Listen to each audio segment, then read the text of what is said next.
Нашата страна, преди поскъпването на ток от октомври, бум на интернет офертите за уреди, които спестяват енергия.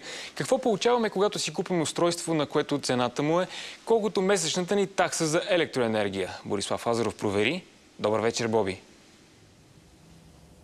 Здравейте, намираме се в една от лабораториите на Техническия университет. Тук ще тестваме този уред, който си купихме за 49 лева. Според инструкцията към него, той ни гарантира намаляване на сметката за ток до 35%. Ето какво доказаха специалистите. Десетина уебсайта и стотици обяви в интернет предлагат тези устройства. Уверяват ни, че щом ги включим в контакта, ще спестят между 30 и 75 на 100 от месечната такса за ток. Доцент Георги Милушев от Техническия университет е тествал няколко модела през последните 10 години. Оказва се, че устройството минимално въздейства върху реактивната енергия от електрическата мрежа. Но домашните електромери отчитат само активната енергия. За по-ясен пример ще използваме халба бира. Какво представлява активната енергия, която потребяваме? Всъщност, това е бирата. И виждаме, че активната съставка е това, което е сипано в чашата. Реактивната съставка, върху която въздействаме, е пяната.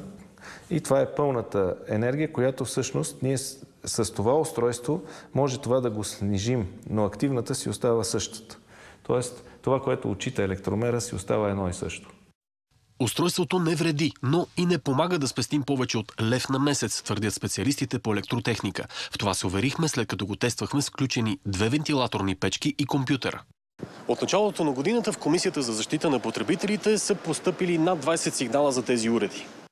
В тях хората посочват, че устройствата не постигат рекламираната икономия на ток.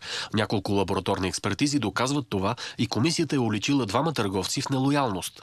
Имаме така сериозни основания да смятаме, че твърденията, които търговеца има в своите послания, са неверни и съответно имаме наличие на нелоялна търговска практика. Както допълни един от експертите, ситуацията с тези уреди за спестяване на ток е като с цигарите.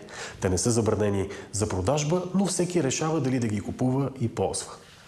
Благодарим ти, Боби. Борислав Азаров, за търговските трикове, към които трябва да бъдем внимателни.